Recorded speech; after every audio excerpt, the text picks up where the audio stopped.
মনের পেতে গেলে বাবা আকুলতা লাগবে। এই আকুলতা যদি চলে যায় তাহলে বাবা কোনোদিন কৃপা হবে না। শ্রী শ্রী রামকৃষ্ণ পরমহংসদেব শিষ্য ছিল নরেন।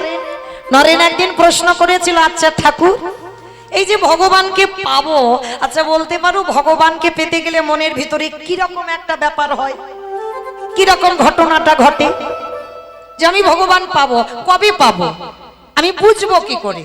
তো ঠাকুর কি করেছিল, দক্ষিণেশ্বর, যারা গেছেন কলকাতা দক্ষিণেশ্বর কালীবাড়ি, ঠাকুর থাকতো তো ওখানে, মা ভবতারিণী সেবা করত।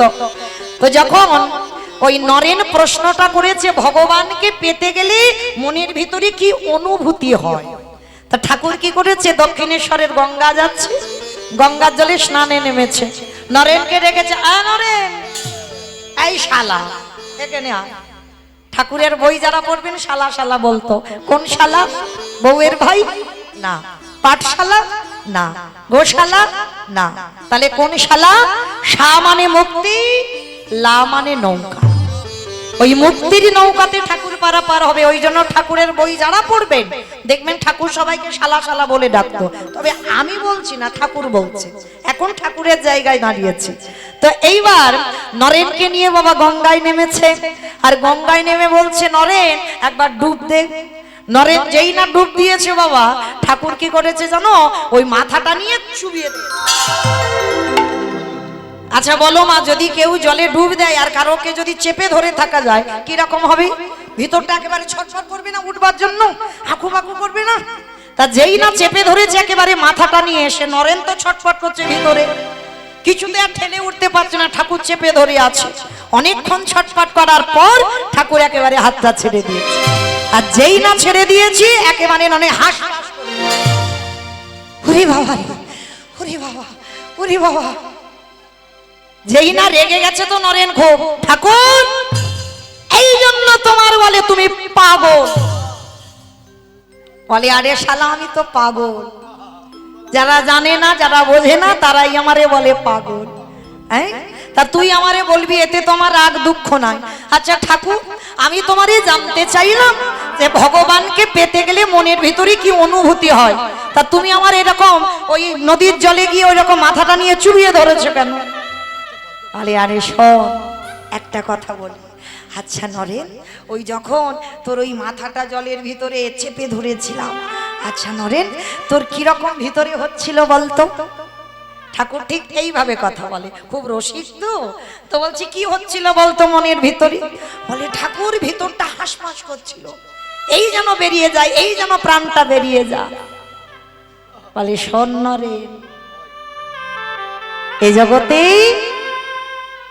যারা কৃষ্ণ চরণ ভজন করে, যারা কৃষ্ণ চরণে আরাধনা করে,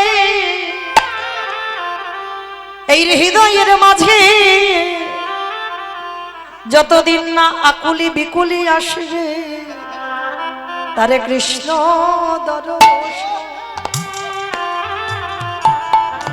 দর্শন হবে, হবে না। কৃষ্ণ বলি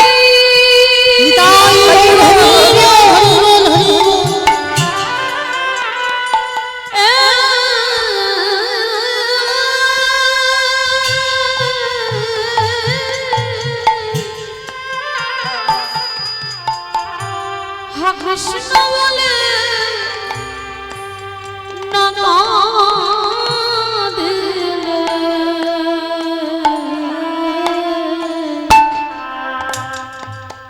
হরে কৃষ্ণ দর্শন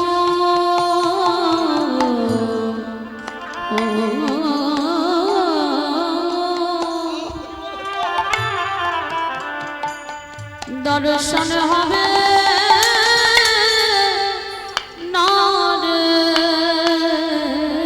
আস্তে। তাহলে বুঝলাম কি বাবা, মনের ভিতরে আকুলতা লাগবে, তারপরে তুমি কৃষ্ণ দর্শন পাবে। এই যে একটাই কথা যেন মনের বাজে, মনের মধ্যে বাজে, আমি কি তারে পাবো না, আমি কি তারে পাবো না? এ জন্মে না হয়, এর পরের জন্মে না হয়, তার পরের জন্মে না হয়, সাধিতে সাধিতে যদি কৃষ্ণ কৃপা করে এ জন্মে না হয়, জন্ম জন্মান্তরে। তাই কীর্তনের প্রারম্ভে আমার কমিটি বাবাদের দাদাদের ভাইদের প্রণাম দিলাম একটা কারণ, তারা জেনেছে বাবা, তারা বুঝেছে এটা কলিযুগ। আর কলিযুগে যাগযজ্ঞ নয়, ব্রত পূজা নয়, ধ্যান তপস্যা নয়, হরির নাম হরির নাম হরির নামই বা কেবলম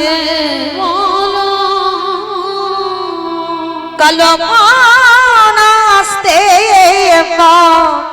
নাস্তে নাস্তে গতির গতির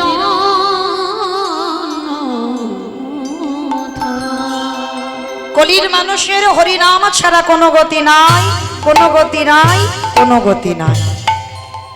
আপনারা প্রশ্ন করবেন, মৌমিতা এই যে আশেপাশে কীর্তন শুরু হলো আষাঢ় শ্রাবণ মাস, এ তো আর বন্ধ হবে না, সারা মুর্শিদাবাদ মানে প্রত্যেকটা মোড়ে মোড়ে বাবা কীর্তন হবে, হবে কি না? আর প্রত্যেকটা কীর্তনিয়া ওই একটাই কথা বলবে, হরিনাম শোনো, হরিনাম গাও, একাদশী করো, তুলসী গাছে জল দাও, ভগবানের চরণে তুলসী দাও, ও ছাড়া গতি নাই।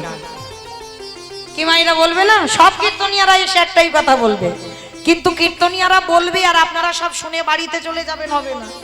একটু হৃদয়ঙ্গ করেন। এই যে কীর্তনিয়ারা বলছে হরিনাম ছাড়া গতি নয়, সত্যি কি গতি আছে বাবা? যে যত বড় ধনী হও না কেন, যার যত টাকা থাকুক না কেন, যার যত অর্থ থাকুক না কেন, শেষের দিনে কিন্তু তোমার কেউ সঙ্গী নয়। এইটা যত তাড়াতাড়ি জানবে তত তাড়াতাড়ি তোমার মঙ্গল হবে। কেউ তোমার নয়। আজকে যেটা তুমি ভাবছো আমার, সেটা কালকের অন্য কারোর হবে। ছেলে আমারে, মেয়ে আমারে, জায়গায় আমারে, জমি আমারে, বিষয় আমার,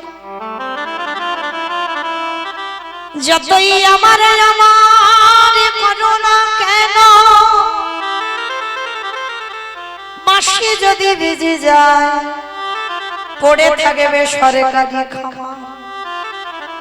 এসেছো একা, তুমি যাবে একা। যেদিন এসেছিলে মা, সেদিন পরনে একটা সুতো ছিল না, আর যেদিন ভব ছেড়ে চলে যাবে সেদিনও তোমার পরনে একটা সুতো থাকবে না। এসেছিলে খালি হাতে, যাবেও তুমি খালি হাতে। তাহলে কিসের আমার আমার, কিসের আগলে বসে আছো? কৃষ্ণ ভজন ভুলে যাচ্ছ। সারাদিন আমার আমার করলাম, ছেলে পুলে মানুষ করলাম, রান্না বান্না করলাম, সব কাজ করলাম, কিন্তু দিনান্তে কতজন আমরা কৃষ্ণ বলে কাঁদলাম।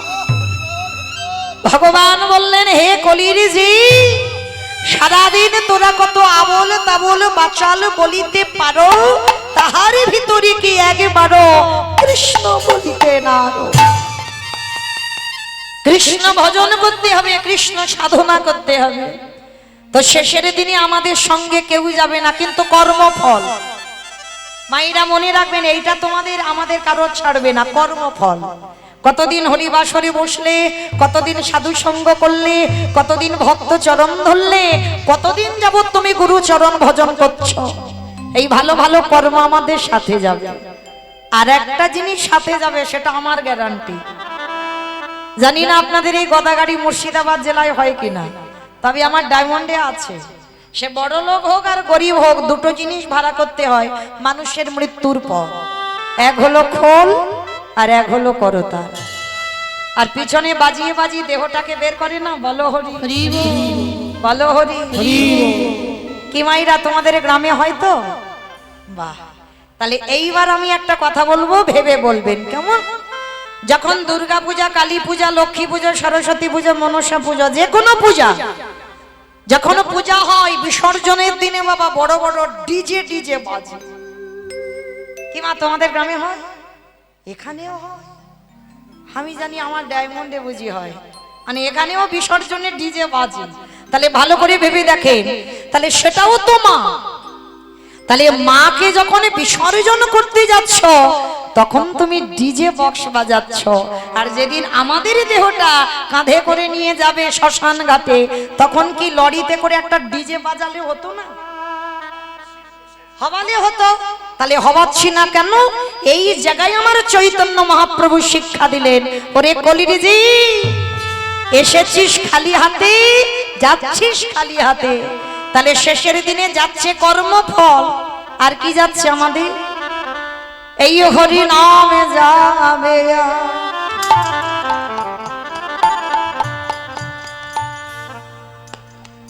আমাদের পছা দেখা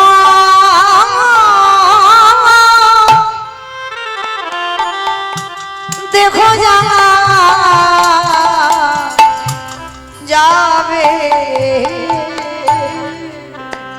যেদিন তুমি নিতাই গৌর প্রেমানন্দে হরি বল হরি বল।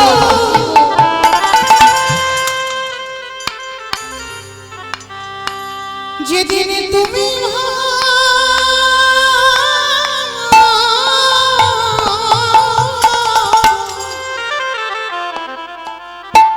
হরি বল হরি ওই বল। ভাব পারে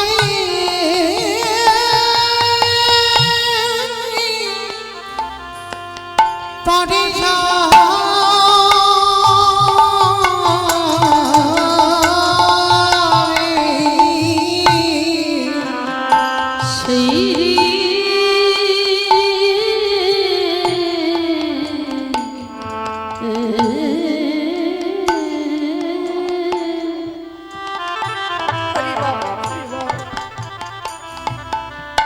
সেই দিন নাম যাবে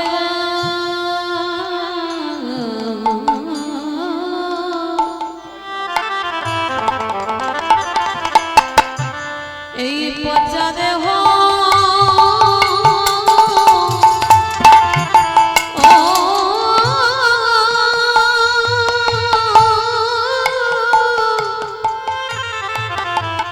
দেহ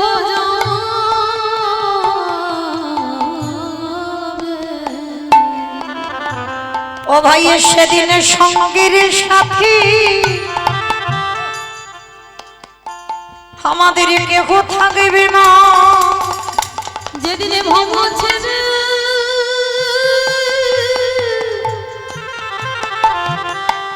আমরা চলে যাব আমাদের কারোর কৃষ্ণ ভজন হলো না কৃষ্ণ বলে বলে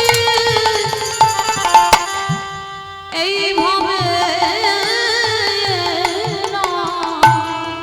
দয়াল আমার মত পাপী জগতে আর কেহ না বলে এই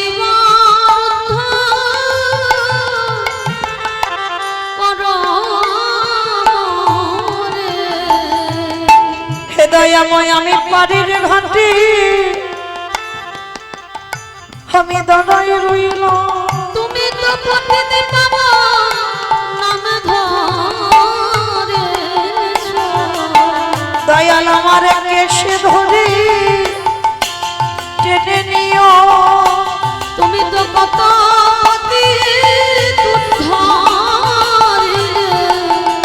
হে দয়াল তুমি বিনে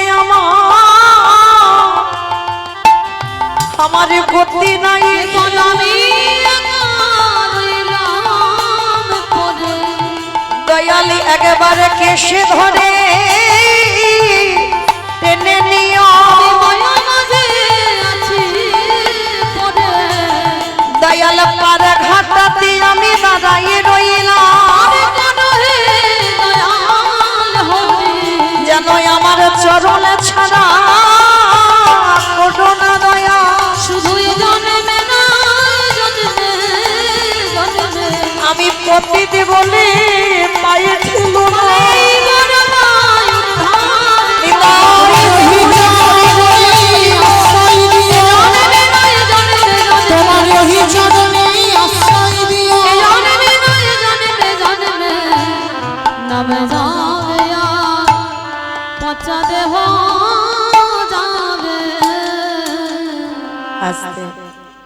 শিশুকালে কৃষ্ণ ভজে কৃষ্ণ পাবার আসে কৃষ্ণ পাবার আসে অগ যৌবনেতে কৃষ্ণ ভজে আসে বা না আসে আসে বানা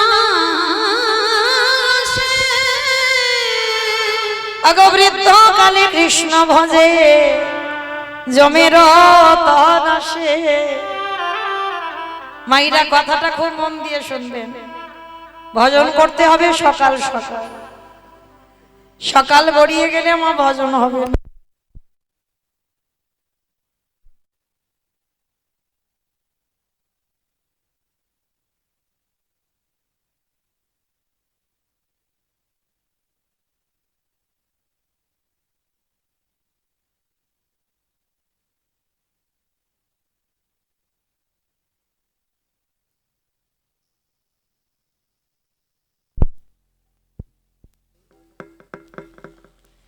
জনিতাই জয় রাধে জয় রাধেশ্যাম।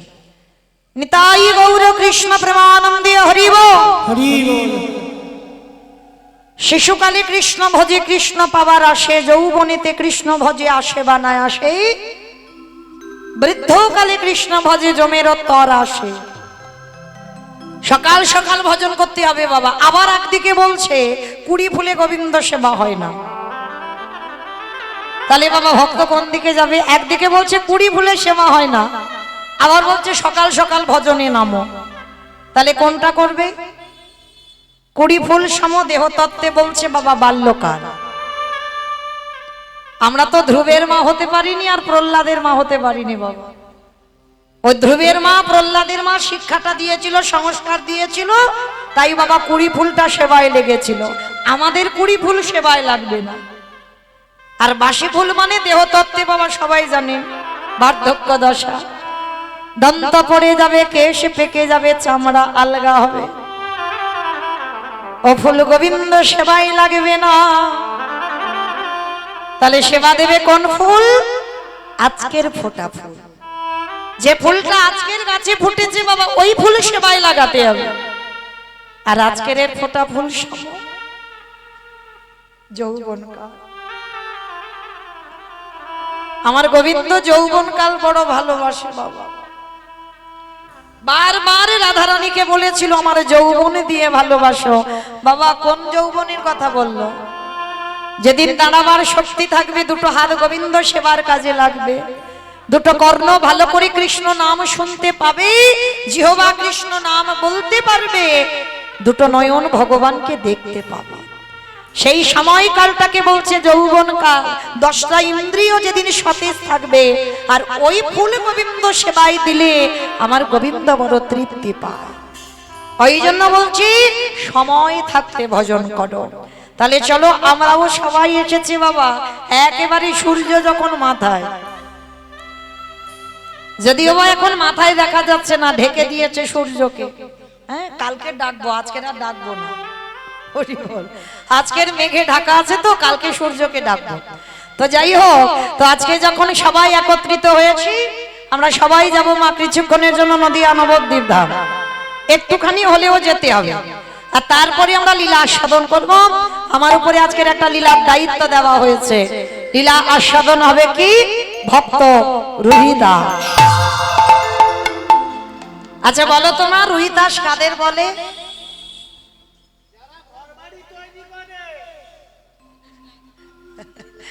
যারা ঘর বাড়ি তৈরি করে তাদের রুহিদাস বলে। কাদের বলে? মুচি। হ্যাঁ, যে তো সেলাই করে, মানে চলতি ভাষায় যাদেরকে বলা হচ্ছে মুচি, মানে আমরা জগতে তাদেরকে ছোট জাত বলবো। তার সেটা আমাদের আস্বাদন হবে ওই রকম, ওই লীলাটাই। শুধু মনে রাখতে হবে উচ্চ কুলে জন্ম নিলে কৃষ্ণ ভজন করা যায় না, নিজ কুলে জন্ম নিয়েও কৃষ্ণ ভজনের অধিকার পাওয়া যায়। আজকের আমার লীলার মধ্যে প্রকাশ পাবে, কিন্তু তার আগে আমাদের একটু যেতে হবে নদিয়ায়, মানে মুর্শিদাবাদের কাছেই নদিয়ায়। খুব একটা টাইম লাগবে না, আমার ডায়মন্ড হারবার থেকে আসতে গেলে টাইম লাগবে, কিন্তু এখান থেকে টাইম লাগবে না। আচ্ছা মাইরা সবাই নদিয়ায় যাবে তো? এই নিম্নচাপ মাথায় নিয়েও যাবে? ঠিক আছে, চলো তাহলে যেতে যখন চাইছো চলো নিয়ে যাই। সত্যতে নারায়ণ, ত্রেতাতে রাম, তারপরে কৃষ্ণ, কলিতে হলো গৌরাঙ্গ। আর আমরা কলির মানুষ, যদি আমার ছেলেটাকে ডাকা না, ভুল হলো, আমার ছেলে নয় আমাদের, আমাদের ছেলেকে যদি ডাকা না হয় তাহলে বাবা আমার কলিযুগটার বড় অপমান করা হবে। তাহলে চলো নদিয়ায় গিয়ে দেখবো সেই কৃষ্ণ গৌর হয়ে যেদিন এলো নদিয়ার ভাব কেমন। আজ জয় জয়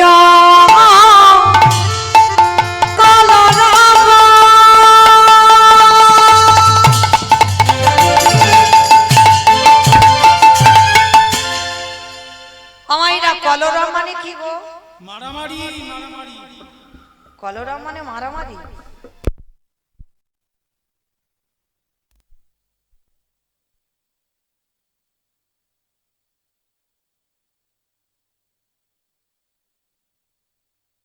মেশিন লাগানো আছে, এক এক পয়সা দাম। জয় রাধে। হরে কৃষ্ণ। নিতাই গৌর কৃষ্ণ প্রেমানন্দী হরি বল। হরি বল। তোমাইরা কলরব মানে গন্ডগোল হইচই, কিন্তু মা এখানে তো গন্ডগোল হইচই কিচ্ছু হচ্ছে না। হচ্ছে কই হচ্ছে কই? আমি তো শুনতে পাচ্ছি না। একটু প্রেম সে দেখি একবার সবাই। আজ জয় জয় কলরব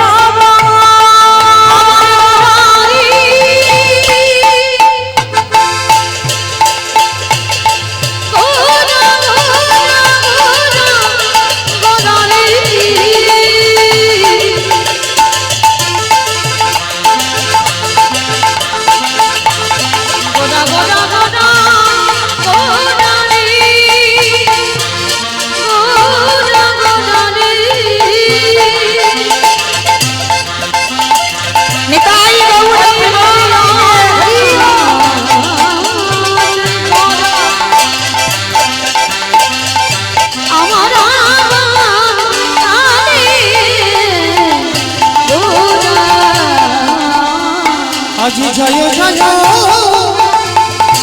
কালে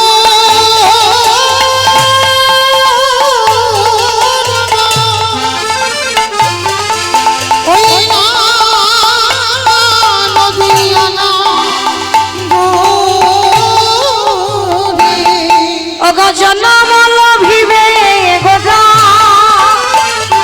সচির উদলে ওই না জানালা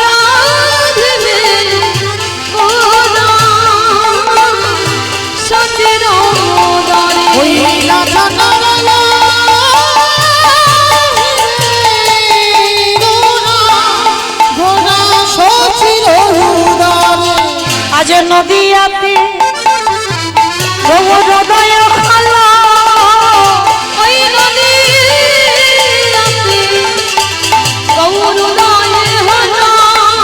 এই কলির জীবে উদ্ধারিতে কৃষ্ণ প্রেমে প্রচারিতে বলি মানব জনম ধন্য করিতে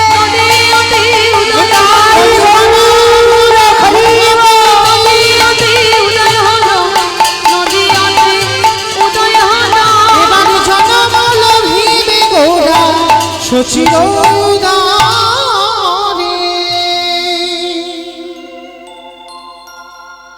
নদিয়ার মাটিতে কৃষ্ণ গৌর হয়ে এলো, কিন্তু বাবা মায়ের নাম হলো শচী ঠাকুরানী আর বাবার নাম হলো জগন্নাথ মিশ্র। ওটা আমরা আপনারা সবাই জানি, কিন্তু শচী মায়ের প্রথম গর্ভের ছেলে তো নিমাই নন, দশম গর্ভের ছেলে হচ্ছে নিমাই। প্রথমে শচী মার 8টা কন্যা সন্তান হয়েছিল। শুনে নাও মা, আমরা জগতে অনেক নারীরা আছি যারা সন্তান জন্ম দিয়ে প্রথম সন্তান মারা যায়। আমরা অনেক অনেক এই গ্রামাঞ্চলের মায়েরা বলি সে নারীর মুখ দেখা মহাপাপ, ও নারী নাকি কোনো শুভ কাজে লাগে না, ও নারীর মুখ দেখে কোথাও গেলে আমাদের যাত্রা শুভ হয়ে যায়। কেন না ওর প্রথম গর্ভে সন্তান নাই। এটা গ্রামাঞ্চলের মানুষদের একটা ধারণা আছে মা, কিন্তু এইবার আপনারা বিচার করে দেখেন, যিনি বিশ্বের স্রষ্টা মালিক ভগবান, তারই মা শচী মা প্রথম কোলেই তো 8টা মেয়ে মরে গেল। বড় ছেলে এলো বিশ্বরূপ, অদ্বৈত আচার্যের সঙ্গে টোলে পড়তে গিয়ে বাবা দক্ষিণ ভারত গিয়ে সন্ন্যাসী হলো। দশম গর্ভে নিমাই এলো, সেই নিমাইও 24 বছর বয়সে নিমাই চলে গেল সর্বত্যাগী সন্ন্যাস। তাহলে এইবার আমাদের জানার বিষয় বাবা, ভালো করে এই জায়গাটা মন দিয়ে শুনবেন। এই যে ভগবানের মা আপনাদের আমাদের মতো মা নয়, ভগবানের মা হয়ে বাবা তার কেন 10-10টা সন্তান সন্ততি চলে গেল? একটা দুটো হলে নয় মানা যেত, 10টা ছেলে মেয়ে, একটাও কেউ কোলের কাছে রইল না মা বলে ডাকার মতো। তাহলে অপরাধটা কি এমন করেছিল ভগবানের মা, যার জন্য একটা সন্তান মা বলার মতো রইল না? একটা কথা মনে রাখবে মা, কাঁদালে কাঁদিতে হয় এ কথাটা মিথ্যা নয়। এই কথাটা খুব গুরুত্বপূর্ণ কথা। আপনারা আমরা মানতে চাই না, বিশ্বাস করি না, কিন্তু তুমি যদি জীবনে কাউকে না কাঁদাও, তোমার কাছে তোমার জীবনে তো কান্না রিটার্ন আসবে না। তুমি যদি কারোর সম্পদ চুরি করো, তোমার সম্পদ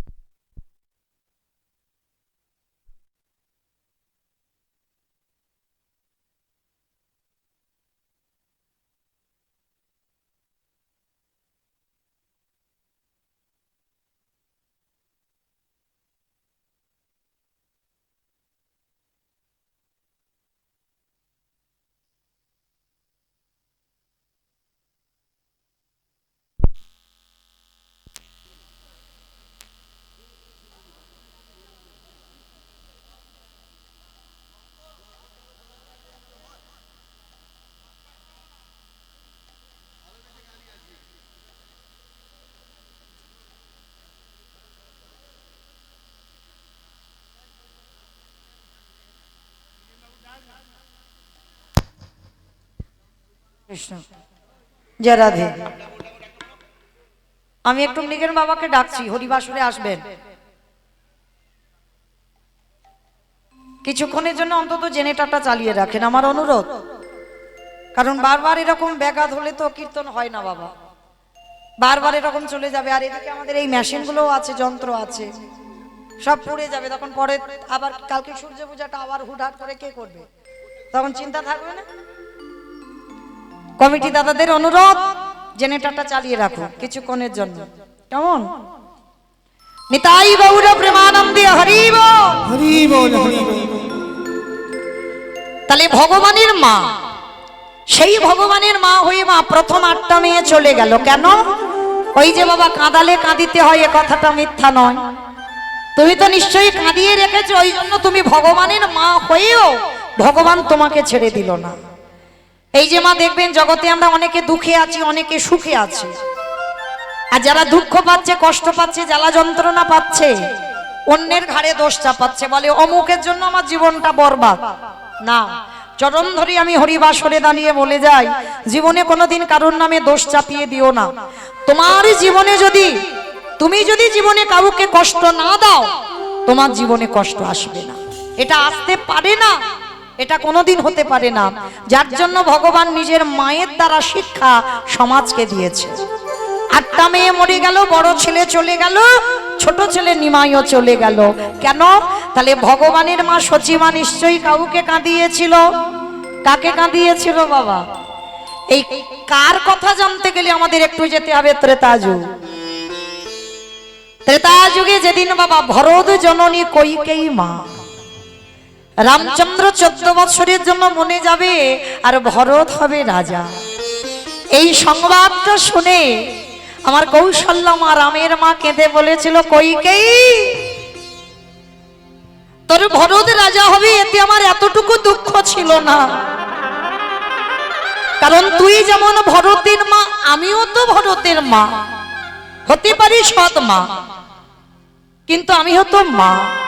তাহলে তুই তোর ভরতকে রাজা করবার জন্য তুই আমার রামকে 14 বৎসর বনবাসে পাঠালি কেন? আমি কি এমন অন্যায় করেছিলাম যে আমার রামকে তোর বনবাসে দিতে হলো? কৌশল্যা কাঁদছে, রামকে ডেকেছিল, রাম, তোর বিমাতা কইকেয়ী তোকে 14 বছর বনবাস দিয়েছে বাবা। তবে আজকে যখন বনবাসে যাবি, যাবার কালে আমাকে একটা কথা দিয়ে যাবি রাম। কি কথা মা? শোন বাবা, এর পরের জন্মে যদি কোনোদিন তুই আসিস, আমার গর্ভে তুই আসবি না মা।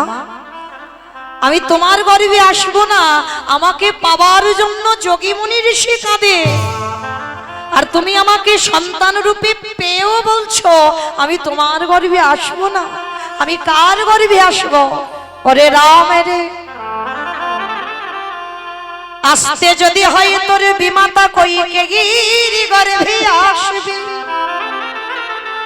কিন্তু আসবি বটে, কিন্তু কোনদিন তোর মায়ের স্তন দুগ্ধ পান করবি না। কথা দিয়েছিল মা তাই হবে। আর সেই ভরত জননী কইকেয়ী পরের জন্মে হয়েছে মা দেবকী মা। আর দেবকী মা যখন কংসের কারাগারে আমার রামচন্দ্র তো কৃষ্ণ হয়ে আবির্ভূত হলো, সেই দেবকীর গর্ভে এলো। আর ভাদ্র কৃষ্ণাষ্টমী তিথিতে ঝড় বৃষ্টি মাথায় নিয়ে বাবা বসুদেব কৃষ্ণকে নন্দালয়ে রেখে এলো। তাহলে এই দেবকীর কারাগারে যারা জন্মাষ্টমী লীলা শুনেছেন তারা জানবেন, প্রথমে বাবা ছটা ছটা সন্তান হয়েছিল। কংস মামা একটা একটা করে নিয়ে আছাড় দিয়েছিল পাথরে। সপ্তম গর্ভে এসেছিল বলরাম, বসুদেবের প্রথমা পত্নী রোহিণীর গর্ভে চালনা করেছিল। অষ্টম গর্ভে এলো আমার কৃষ্ণ, বাবা বসুদেব মাথায় করে নিয়ে মা নন্দরানীর কাছে রেখে এলো। তাহলে হিসাবগুলো মা ঠিক করে রাখবেন। প্রথম জন্মে দেবকী হয়ে 8টা সন্তান চলে গেল। কৌশল্যা নন্দরা রামকে 14 বছর কাঁদিয়েছিল। আর কৌশল্যার অভিশাপে কইকেয়ীকে প্রথম জন্মে 8টা সন্তান হারাতে হলো। আর দ্বিতীয় জন্ম কোথায় হলো? দ্বিতীয় জন্ম হলো পুরী ধামে জগন্নাথ ধামে, সেই ক্ষেত্র।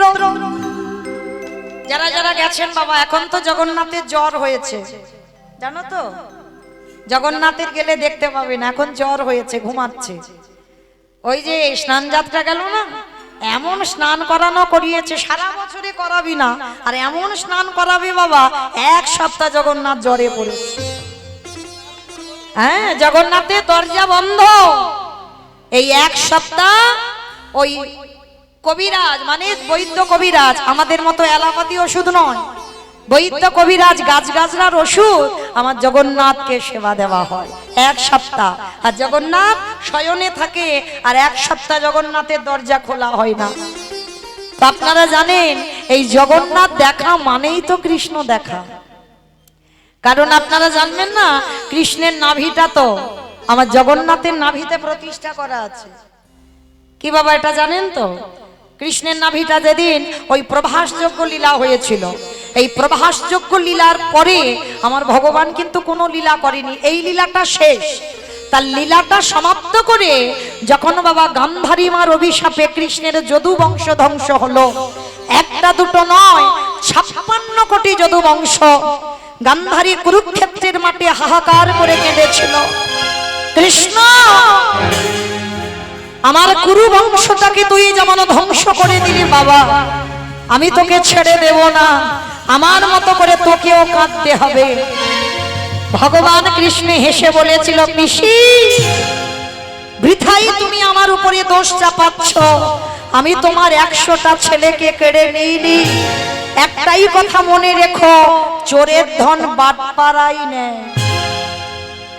এটা চলতি কথা বাবা, চোরের ধন বাটপাড়ায় নেয়। পিসি তুমি তো 100টা ছেলে চুরি করেছ, যার জন্য তোমারও সেই ছেলে কটা চুরি হয়ে গেল। আর শুধু শুধু আমার কাঁধে দোষ চাপাচ্ছ, আমি তোমার ছেলেগুলোকে কেড়ে নিয়েছি। কখনো নয়। তুমি কেন ভুলে যাচ্ছ পিসিমা? যেদিন তোমার পাপের ভরা পূর্ণ হবে সেদিন তো ধ্বংস হবেই হবে। গান্ধারী কেঁদে বলেছিল, কৃষ্ণ আমি মানলাম আমি অপরাধ করেছি, আমি মানলাম আমি ভুল করেছি, আমি দোষ করেছি। পারলি না বাবা? আমার 100টা ছেলের মধ্যে একটা ছেলেকে একটু কৃষ্ণ ভক্ত করে দিতে, একটা ছেলেকে একটু ধার্মিক করে দিতে। আমার 100টা ছেলে হয়ে গেল অধার্মিক, তাই তো কুরুক্ষেত্রের মাঠে ধ্বংস হয়ে গেল। তবে কৃষ্ণ আমি জানি আমি অন্যায় করেছি, আমি অপরাধ করেছি, তবু আমি তোকে ছেড়ে দেব না। আমি তোকে অভিশাপ দিলাম, আমার কুরু বংশ যেমন তুই ধ্বংস করেছিস, আমি তোরই অভিশাপ দিলাম। আমার মতো করে চোখের সামনে পুত্র হারাবার যে কত যন্ত্রণা, আত্মীয় পরিজন খারাবার যে কত যন্ত্রণা, আপনজন সরে গেলে যে কত যন্ত্রণা, আমি তোকে অভিশাপ দিলাম কৃষ্ণ, আমার মতো করে তোর 56 কোটি যদু বংশ ধ্বংস করে। ভগবান বিশ্বের স্রষ্টা মালিক হয়ে মাথাটা পেতে নিল। পিসি কথা দিলাম আমি ভগবান, আমার শত্রুর মধ্যেও আমি ভগবান বিরাজমান, আমার মিত্রর মধ্যে আমি ভগবান বিরাজমান, আমি সবার মধ্যে বাস করি। কথা দিলাম পিসি, তোমার অভিশাপ আমার শিরোধার্য।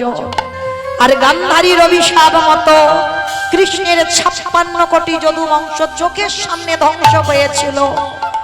আর কৃষ্ণকে বাবা যখন বলরাম দাদা প্রভাসের তীর্থে তপস্যা করে প্রাণ ত্যাগ করেছিল, তারপরে আর সহ্য করতে পারল না ভগবান কৃষ্ণ। মনে মনে ভাবলেন এবার তো আমার দেহ সম্পাদন করতে হবে। গাছের ডালে বসে রইল আর জরা দেয় একটা পাখির ঠোঁট মনে করে আমার কৃষ্ণের চরণের তলার রংটা কেমন গো, বিম্ব ফল। এই বিম্ব ফল কাকে বলে? যেটা চলতি কথায় বাবা বলে তেলাকচু ফল। ওই তেলাকচু ফল পাকলে যে রং হয় ওটা কিন্তু লাল ঠিক নয়, পাকলে যে রং হয় মহাজনেরা বলছেন ওই বিম্ব ফলের মতো আমার কৃষ্ণের চরণের তলার রং। আর যখনই প্রাণ ত্যাগ করলো জরা ব্যাধির হাতে, জরা ব্যাধি ছুটে এসে কেঁদেছিল, প্রভু প্রভু আমি বড় অপরাধ করেছি, আমি বড় ভুল করেছি, তুমি ভগবানের জেনেও আমার হাতে তোমার মৃত্যু হলো, আমি কত বড় পাপী। ভগবান হেসে বলেছিল, শোনো জরা, এই পৃথিবীতে যা যা কিছু ঘটে আমার চিত্রপটে, পৃথিবীতে কারোর ইচ্ছাতে কারোর অভিশাপে আমি দেহ ত্যাগ করিনি। আমি যাকে যে কথা দিই আমি কথা রাখি। তুমি ভুলে যাচ্ছ তুমি কে? তুমি তো ছিলে সেই বালিপুত্র অঙ্গ। মনে করে দেখো, যেদিন আমি অযোধ্যায় ফিরেছিলাম 14 বছর বনবাস শেষ করে, যে যা আমার কাছে চেয়েছিল আমি সবাইকে দিয়েছিলাম। অঙ্গ, তুমি সেদিন আমার চরণে পড়ে কেঁদেছিলে, বলেছিলে প্রভু যে যা চাইছে তুমি তাকে তাই দিচ্ছ, তুমি তোমার এই অঙ্গদকে কিছু দেবে না। রঘুপতি রামচন্দ্র বলেছিল, অঙ্গ আমি মর্যাদা পুরুষোত্তম রাম, যে আমার কাছে যা চায় আমি তাকে 2 হাত ভরে দিই। বলো তুমি আমার কাছে কি চাও? ওরকম করে বললে হবে না ঠাকুর, আগে আমার মাথা ছুঁয়ে প্রতিজ্ঞা করো, আমি তোমার কাছে যা চাইবো তুমি দেবে। রামচন্দ্র বলেছিল, বেশ অঙ্গদ, আমি তোমার মাথা ছুঁয়ে বললাম তুমি আমার কাছে যা চাইবে আমি তোমাকে দেব দেব দেব। অঙ্গদ প্রভুর চরণ দুটো ধরে বলেছিল, প্রভু দিতে যদি হয় তুমি আমার একটাই বর দিও, আমার বাবার মৃত্যুর প্রতিশোধ যেন নিতে পারি। যে আমার বাবাকে মেরেছে আমি নিজের হাতে আমি তাকে মারতে চাই। ভগবান আশীর্বাদটা দেওয়ার পরে চমকে উঠেছে। কথা দিলাম রাম জন্মাবার আগে বাবা রামায়ণ তৈরি, আশীর্বাদ দিয়েছিল, কথা দিলাম অঙ্গ তোমার বাবার মৃত্যুর জন্য আমি দায়ী, আর কেউ নয়। আমার হাতে বধ হয়েছে, কথা দিলাম। আমি নিজের হাতেই তোমার হাতে মৃত্যুবরণ করব। তবে এ যুগে নয়, এ দেহে নয়। যেদিন আমি কৃষ্ণ অবতারী দ্বারকাধীরাজ হব, সেদিন তুমি হবে অঙ্গদ জরা ব্যাগ। আর কথা দিলাম, আমি তোমার হাতে আমি আমার প্রাণটা ত্যাগ করব। আজকে যখনই কাঁদছে জরা, প্রভু আমার জন্য না, তোমার জন্য নয় জরা। আমি কথা দিয়েছি, আমি কথা রেখেছি। গান্ধারী অভিশাপ দিয়েছি, কথা রেখেছি। আমাকে দেহ ত্যাগ করতে হবে। তো বাবা, মানুষ মরে গেলে দেহের সর্বাঙ্গটা পড়ে যায়, কিন্তু একটা জায়গায় পড়ে না। কোন জায়গা?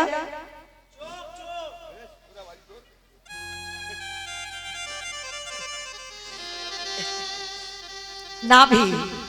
এই নাভিটা পড়ে না মানুষের, যেটাকে অনেকে বাড়িতে এনে বাবা মন্দির বানায় বাবা মা স্মৃতির উদ্দেশ্যে, আবার অনেকে গঙ্গার পাড়ে পুঁতে দিয়ে আসে, যার যেমন মনের বাসনা থাকে।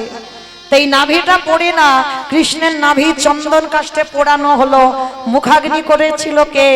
তৃতীয় পাণ্ডব অর্জুন। মুখাগ্নি করা হলো, কৃষ্ণের দেহটা পুড়ে ছাই। নাভিটা পুড়লো না, নাভিটাকে ভাসিয়ে দেওয়া হলো, প্রভাসিত জলে ভাসানো হলো।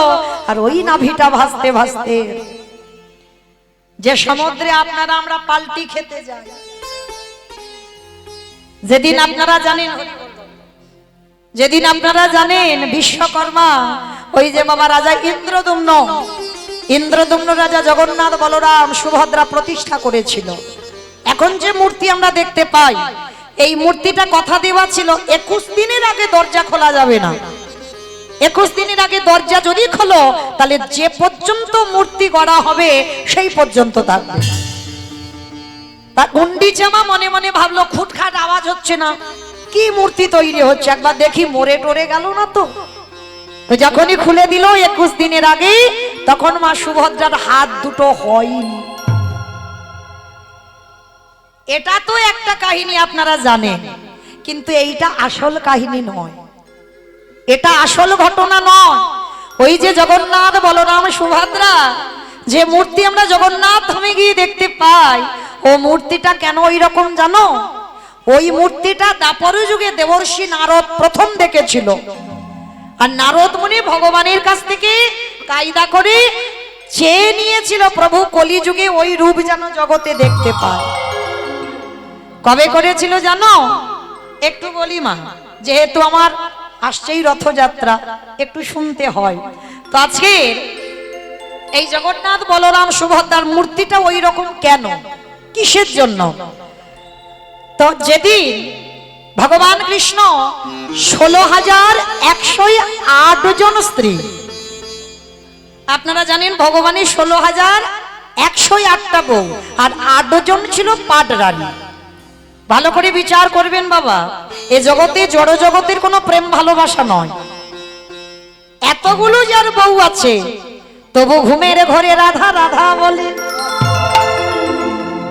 রাধে গো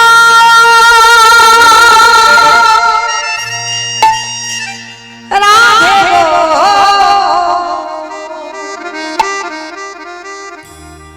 একেবারে সারা রাধে, একেবারে সারা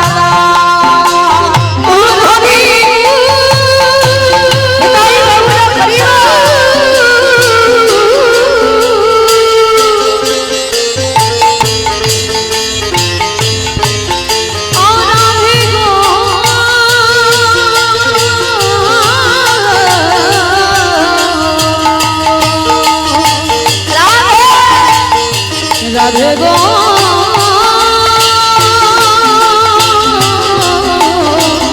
একেবারে সারা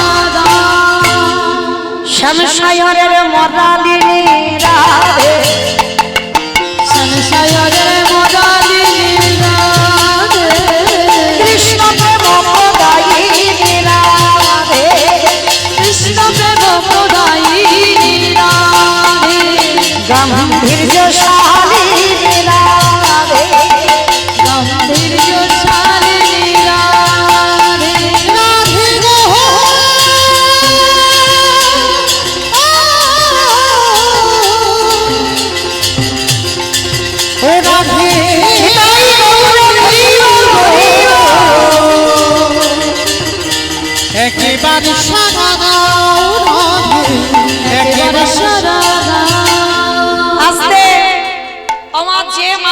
16,008টা বউ, তবু রাত্রিবেলা রাধে রাধে বলে খুঁজে বেড়াচ্ছে।